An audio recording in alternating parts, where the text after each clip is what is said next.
ladies and gentlemen, the second week of ladder play in the Snapdragon Mobile Open was very exciting. And we're going to dive into all those big stories, meta shakeups, and more. But before we do that, we need to address the elephant in the room.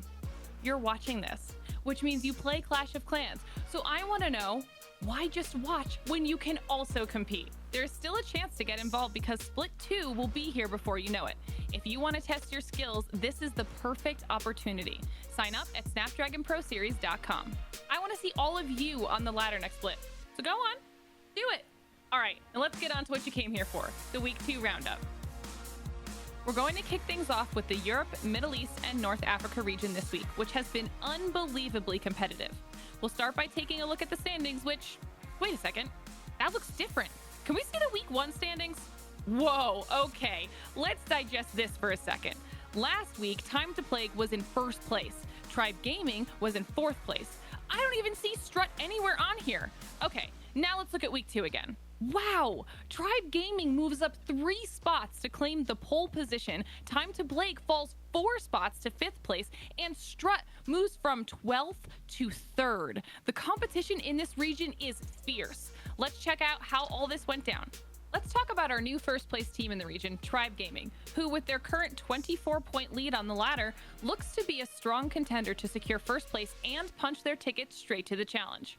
Exosist showed how they've been getting things done with this attack versus Zakia of Eternal Dreamers. After some initial pokes, he went in strong with a log launcher and a Grand Warden, cutting straight to the core of the base. From there, it was a Super Archer and a Super Armada of balloons to secure the 3-star victory and set a strong tone for the rest of the team's attacks. Next up was Fluxy on the attack against Kristoff. Fluxy went with a slow, steady approach, poking from all sides. This opened a path for his king to bash and easily secure the town hall, so he could then turn his attention to the other, lower priority targets. Then it was balloons, balloons, and more balloons to easily clean the rest up and secure another 3-star victory for Tribe Gaming. With attacks like that, they're going to be very difficult to dethrone heading into the final week of ladder play. Now, we can't forget that in order for Tribe to take first place, they had to take it from somebody, and that somebody was Time to Plague. And these two juggernauts actually clashed on the Week 2 ladder. Ricky Rez stuck to the established meta as he attacked Ari with a barrage of balloons from the south to open things up. Defenders are having a very difficult time dealing with large fleets of balloons this ladder, and Ricky took full advantage as his balloons swept through Ari's defenses counterclockwise. His easy 3-star victory led his team to the win over the former first-place team. Of course, it takes more than one loss to fall that far, and Time to Plague's struggles didn't end there. They took on 6th place Toby Esport and had equally disappointing results.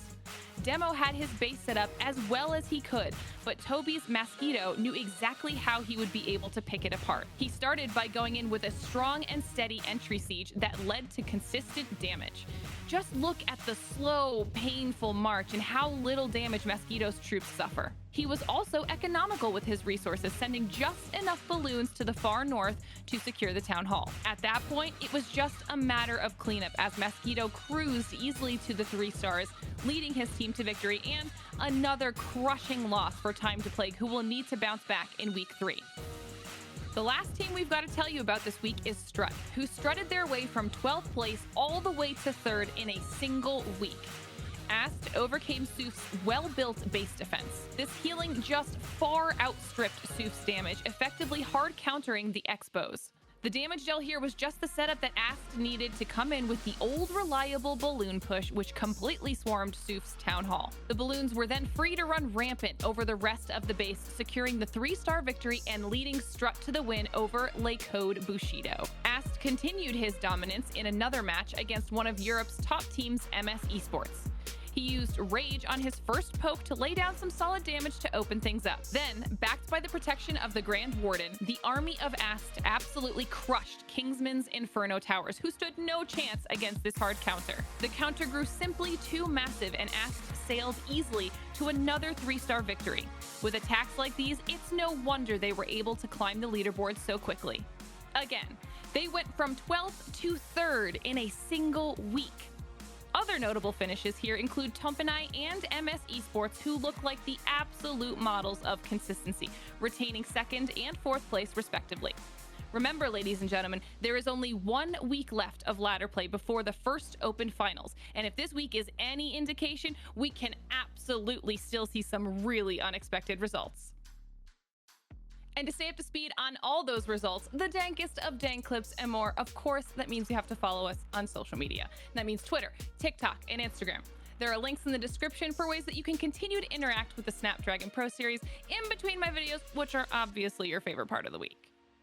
Okay, 1 region down and 1 more to go. And North America's ladder is really proving that this really is the era of everyone, with several new teams to the Snapdragon Pro Series really working their way up the ladder. Now, the only question I have is, will these newcomers be able to hold their own against some of those veterans like War and Glory and Chazmac Gaming? Let's take a look. The first story of the week is Empire Gaming. They ran into a serious test this week in the form of one of our frontrunners, Fuzzy Wuzzy Wuzzy.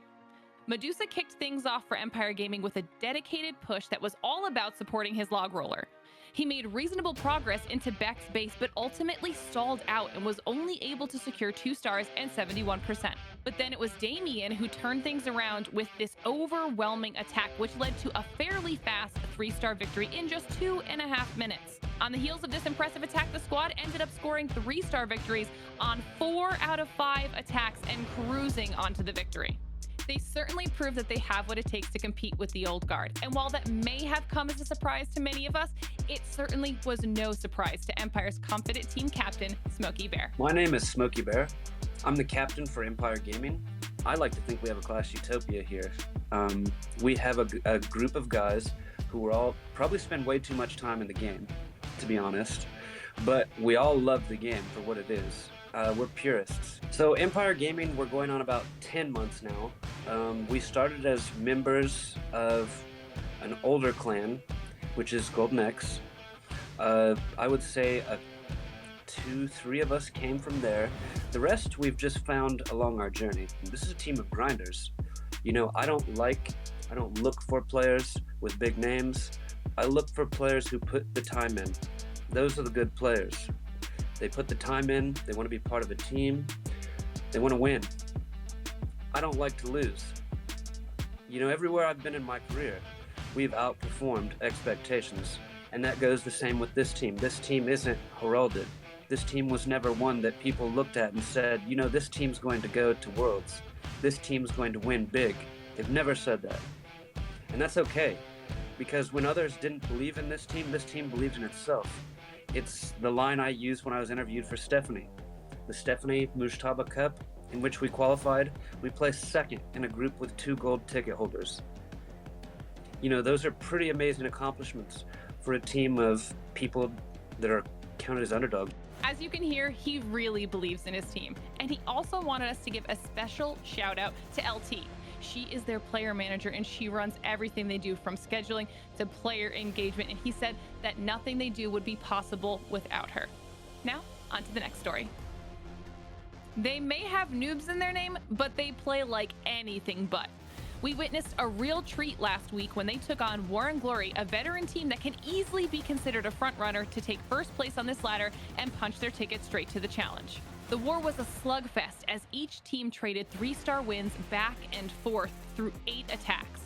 With the war tied 12-12, it all came down to Memory Doom and Boone. Memory Doom started his attack strong with this rage that led to tons of damage to the center of the base, but later he just ran out of steam and finished with 81%. Then all of the pressure was on Boone to outperform Memory Doom's attack. He just had to beat 81%, and to do so, he employed Super Bowlers, Freeze, and Rage Spells. And just as the attack started to stall out, he hit one clutch freeze, enabling the few troops he had left in combat to extend their effectiveness. This was exactly what he needed to barely edge out Memory Doom and Vengeful Noobs. Vengeful Noobs may have lost, but they've proven that they can definitely compete and that this is still anybody's ladder. The last new team that had something to prove this week was Golden XXL, and they also had to go head-to-head with War and Glory. The veterans really seem to set the bar on this ladder that the new teams have to overcome in order to prove themselves, with both Jethro and Garrett unable to secure 3-star victories by just a few percentage points. Things were not going so smoothly this time for War and Glory. Then, it was Golden's turn to attack. Lord Kirk kicked things off by borrowing a page from the European Meta Handbook and sending a huge barrage of balloons to run amok around Nick's defenses. The balloons could not be stopped, and they carried Lord Kirk's entire attack all the way to the 3-star victory. Then it was Eric Hamilton's turn. His strategy was an attack from 3 different sides, with a Flame Flinger providing a safe guarantee to take out the Town Hall. Electro Dragons cleaned up the entire western quadrant as the main army marched up from the south. They were totally unstoppable, and Eric secured the 3-star victory for Golden XXL, overcoming the powerhouses of War and Glory and proving that the era of everyone is here to stay. And here you have the leaderboard as it currently stands. Although the newcomers were able to overcome the veterans when they took them head-to-head, the veterans' experience still seems to be leading to a clear delineation between the old guard and the new blood. Next week will be all about that race for first place, so we'll be keeping a close eye as it develops. Well, that just about wraps it up for us here this week. It's always a pleasure bringing you guys all of the updates and analysis, and this week I'd like to leave you with a little treat. We call it the Queen That Wouldn't Quit. We'll see you next time.